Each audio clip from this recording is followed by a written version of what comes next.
Hello दोस्तों, मेरा नाम खुशबू है। हाँ, वही खुशबू जो हवा में फैलती है और सबको मदहोश कर देती है। मैं अभी 22 साल की हूँ और मेरी बॉडी ऐसी है कि जब मैं चलती हूँ तो लोग ठहर जाते हैं। मेरी कमर पतली है, लेकिन वो जगहें जहाँ नज़रें अटकती हैं वो थोड़ी भरी भरी हैं। मेरे बाल लंबे हैं, काले काले, और जब मैं उन्हें खुला छोड़ती हूँ तो लगता है जैसे कोई जादू हो। मेरी आंखें बड़ी बड़ी हैं और होंठ ऐसे कि मुस्कुराहट से ही दिल जीत लें।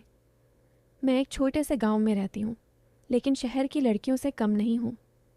अब आप सोच रहे होंगे कि मैं इतनी खुलकर क्यों बता रही हूँ, क्योंकि आज मैं अपनी एक कहानी सुनाने वाली हूँ जो मेरी ज़िंदगी का एक हिस्सा है। ये कहानी अंकित की है और मेरी, लेकिन इसमें कुछ ऐसा है जो आपको सोचने पर मजबूर कर देगा। चलो शुरू करते हैं। ये बात उन दिनों की है जब मैं कॉलेज में नई नई आई थी। हमारा गांव छोटा है, लेकिन कॉलेज शहर में है तो रोज़ बस से जाना पड़ता था। अंकित भी उसी कॉलेज में था, लेकिन वो मुझसे 2 साल सीनियर था। वो लंबा चौड़ा लड़का था, गोरा चिट्टा, और उसकी मुस्कान ऐसी कि लड़कियां घूम घूम कर देखतीं। लेकिन वो थोड़ा शरारती था, हमेशा दोस्तों के साथ हंसी मजाक करता। मैं पहली बार उससे मिली थी लाइब्रेरी में। मैं किताबें ढूंढ रही थी और वो वहीं बैठा था, अपनी नोट्स में कुछ लिख रहा था। मैंने एक किताब ऊपर की शेल्फ से निकालनी चाहिए, लेकिन मेरी लंबाई कम थी। मेरे हाथ ऊपर उठे और मेरी टी शर्ट थोड़ी ऊपर हो गई। वो देख रहा था और अचानक उठकर आया। खुशबू, लगता है मदद चाहिए, उसने कहा और किताब निकालकर मुझे दी। उसकी आंखें मेरी तरफ थीं, लेकिन वो मुस्कुरा रहा था। मैंने थैंक्स कहा और वो बोला, अरे कोई बात नहीं, वैसे तुम्हारी खुशबू आज कुछ ज़्यादा ही फैल रही है। मैं हंस पड़ी, लेकिन सोचा कि ये डबल मीनिंग तो नहीं। खुशबू मेरा नाम है, लेकिन वो शायद कुछ और कह रहा था। खैर, मैंने इग्नोर किया और चली गई। लेकिन उस दिन से वो मुझे हर जगह नज़र आने लगा। अगले दिन क्लास के बाद मैं कैंटीन में बैठी थी, चाय पी रही थी। अंकित आया और मेरे सामने बैठ गया। खुशबू, क्या मैं ज्वाइन कर सकता हूँ, उसने पूछा। मैंने हाँ कहा। हम बातें करने लगे अपनी फैमिली के बारे में, कि उसके पापा किसान हैं और वो इंजीनियरिंग करना चाहता है। मैंने भी बताया कि मैं आर्ट्स की स्टूडेंट हूँ और घर में मम्मी पापा के साथ रहती हूँ। बातों बातों में वो बोला, तुम्हारी आंखें कितनी गहरी हैं, इनमें डूबने का मन करता है। मैं शर्मा गई, लेकिन लगा कि ये थोड़ा फ्लर्ट है। लोग तो सोचेंगे कि ये रोमांस की शुरुआत है, कुछ आगे होगा। लेकिन मैंने सोचा शायद वो सिर्फ कॉम्प्लीमेंट दे रहा है। हमारी बातें लंबी चलती रहीं। वो मुझे अपनी बाइक पर लिफ्ट देने की बात करता, लेकिन मैं मना कर देती। अरे खुशबू, बैठ जाओ ना, रास्ता साथ ही है, वो कहता। मैं हंसकर कहती, नहीं बस से ठीक हूँ। लेकिन हर बार वो कोशिश करता। एक दिन कॉलेज में ग्रुप प्रोजेक्ट था। हम सबको ग्रुप्स में बांटा गया। संयोग से अंकित और मैं एक ही ग्रुप में थे। मीटिंग के लिए हम लाइब्रेरी में बैठे। वहाँ टेबल पर किताबें फैली थीं और हम डिस्कस कर रहे थे। अंकित मेरे पास बैठा था, इतना पास कि उसकी सांसें महसूस हो रही थीं। खुशबू, ये पॉइंट अच्छा है, लेकिन थोड़ा और डीप जाना चाहिए, वो बोला, और उसकी उंगली मेरी नोटबुक पर थी, लेकिन मेरी उंगली से छू गई। मैंने हाथ हटा लिया, लेकिन वो मुस्कुराया। थरकी सोचेंगे कि ये टचिंग की शुरुआत है, कुछ और होगा, लेकिन हम सिर्फ प्रोजेक्ट पर फोकस कर रहे थे। मीटिंग लंबी चली, शाम हो गई। बाहर निकले तो वो बोला, चलो मैं ड्रॉप कर दूँ। इस बार मैंने हाँ कह दी, क्योंकि बस मिस हो गई थी। बाइक पर बैठी उसकी पीठ से थोड़ा सटकर। रास्ते में हवा चल रही थी, मेरे बाल उड़ रहे थे। वो बोला, खुशबू, तुम्हारी खुशबू से पूरा रास्ता महक रहा है। मैंने हंसा, लेकिन लगा कि ये फिर ये किया है। घर पहुंचकर मैंने सोचा, ये लड़का अच्छा है, लेकिन थोड़ा ज़्यादा फ्रेंडली। फिर हमारी मीटिंग्स बढ़ गईं, कभी कैंटीन में, कभी कॉलेज के गार्डन में। गार्डन में एक दिन हम बैठे थे घास पर। अंकित ने एक फूल तोड़ा और मुझे दिया। ये तुम्हारे लिए, खुशबू वाली खुशबू, वो बोला। मैंने लिया और हम हंसे। बातें घर की होने लगीं। मैं बताती कि घर में भाई बहन नहीं हैं तो अकेलापन लगता है। वो कहता, मैं हूँ ना, अब अकेली नहीं रहोगी। उसकी बातों में एक गर्माहट थी जो थरकी लोगों को लगेगी कि रोमांटिक टच है, लेकिन मेरे लिए ये दोस्ती थी। एक दिन वो बोला, खुशबू, तुम्हारी स्माइल देखकर दिल पिघल जाता है। मैं शर्मा गई लेकिन कुछ नहीं कहा। हमारी बातें अब फ़ोन पर भी होने लगीं। रात को मैसेज आते, गुड नाइट, स्वीट ड्रीम्स, सोचता हूँ तुम्हारे बारे में। मैं रिप्लाई करती लेकिन सोचती कि ये ज़्यादा हो रहा है। प्रोजेक्ट ख़त्म होने वाला था। आखिरी मीटिंग घर पर करने का प्लान बना। अंकित बोला, मेरे घर पर आ जाओ, मम्मी है घर पर। मैं गई। उसका घर गांव में था, बड़ा सा। मम्मी ने चाय बनाई, हम स्टडी रूम में बैठे।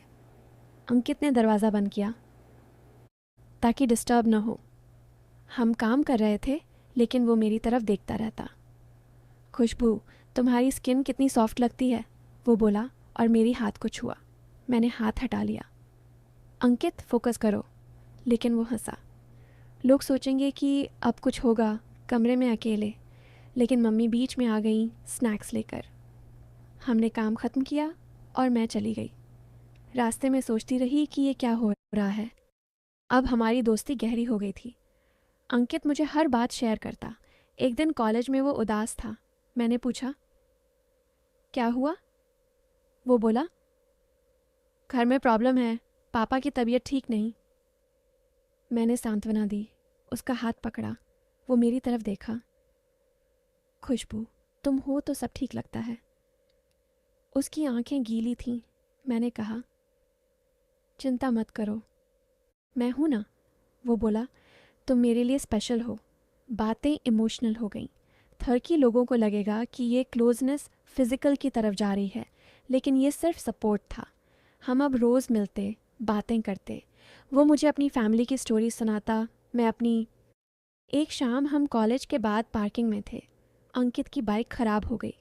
खुशबू, अब क्या करें? वो बोला। मैंने कहा, चलो पैदल चलते हैं, रास्ता ज़्यादा नहीं है। हम चलने लगे। रास्ते में वो मेरे कंधे पर हाथ रखा। थक गई क्या? मैंने कहा, नहीं। लेकिन उसका हाथ वहाँ था, कुछ होगा। लेकिन हम सिर्फ बातें कर रहे थे। घर पहुँचकर वो बोला, थैंक्स, तुम्हारे साथ समय अच्छा लगता है। फिर एक दिन कॉलेज में फेस्ट था। हमने पार्टिसिपेट किया। डांस प्रैक्टिस के लिए हम साथ थे। अंकित ने मुझे होल्ड किया, ऐसे डांस करना है। उसका हाथ मेरी कमर पर था। मैं असहज हुई, लेकिन प्रैक्टिस थी। खुशबू, तुम्हारी मूवमेंट्स कितनी स्मूथ हैं, वो बोला। लेकिन मैंने इग्नोर किया। फेस्ट में हमने परफॉर्म किया, सबने ताली बजाई। बाद में पार्टी थी। अंकित बोला, चलो एक कोने में बैठे। हम बैठे। वो मेरे करीब आया। खुशबू, मैं तुम्हें पसंद करता हूँ, वो बोला। मैं चौंक गई। लोगों को लगेगा कि अब कन्फेशन है, रोमांस शुरू। लेकिन मैंने कहा, अंकित, हम दोस्त हैं ना? वो बोला, हाँ, लेकिन इससे ज़्यादा। मैंने सोचा, क्या करूँ? बातें अब सीरियस हो गईं। अंकित रोज़ कहता कि वो मेरे बिना नहीं रह सकता। मैं उसे समझाती, देखो, हमारी दोस्ती अच्छी है, लेकिन लव वगैरह। वो बोला, खुशबू, तुम्हारी बॉडी और सोल दोनों मुझे आकर्षित करती हैं। ये सुनकर लगा कि थोड़ा ज़्यादा है, लेकिन शायद वो इमोशनल है। मैंने समय मांगा। हमारी मीटिंग्स जारी रहीं। एक दिन वो मुझे अपने फार्म हाउस पर ले गया, बस घूमने। वहाँ खेत थे, हम घूमे। वो बोला, यहाँ अकेले में बात कर सकते हैं। हम एक पेड़ के नीचे बैठे। उसने मेरा हाथ पकड़ा। खुशबू, मैं तुम्हें छूना चाहता हूँ, लेकिन सिर्फ दिल से। लेकिन मैं समझ गई कि वो सीरियस है। लेकिन कुछ नहीं हुआ। हम सिर्फ बातें की। समय बीतता गया। अंकित की फैमिली प्रॉब्लम सॉल्व हो गई। वो खुश था। हमारी दोस्ती अब और मजबूत थी। लेकिन मैंने नोटिस किया कि वो बदल रहा था। वो अब कम फ्लर्ट करता, ज़्यादा केयर करता। एक दिन वो बोला, खुशबू, मैंने सोचा है हम सिर्फ दोस्त रहें, लेकिन बेस्ट फ्रेंड्स। मैं हैरान हुई, क्यों? वो बोला, क्योंकि मैं तुम्हें खोना नहीं चाहता। मैंने हाँ कहा, लेकिन लोगों को लग रहा होगा कि है। फिर कॉलेज ख़त्म होने वाला था। ग्रेजुएशन पार्टी थी। हम सब तैयार थे। अंकित ने मुझे एक गिफ्ट दिया, एक नेकलेस। ये तुम्हारे लिए, खुशबू की तरह चमकदार। मैंने पहना। पार्टी में हम डांस किए, लेकिन सिर्फ ग्रुप में। बाद में वो बोला, खुशबू, एक सीक्रेट है। मैंने पूछा, क्या? वो बोला, मैं तुम्हें पसंद करता था, लेकिन अब समझ गया कि असली खुशबू दोस्ती में है। मैं शादी करने वाला हूँ अपनी कज़िन से। मैं चौंक गई।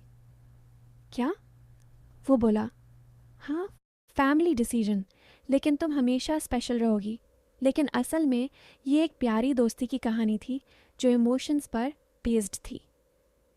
अंकित की शादी हुई, मैं गई। अब हम अच्छे दोस्त हैं और उसकी वाइफ भी मेरी फ्रेंड है।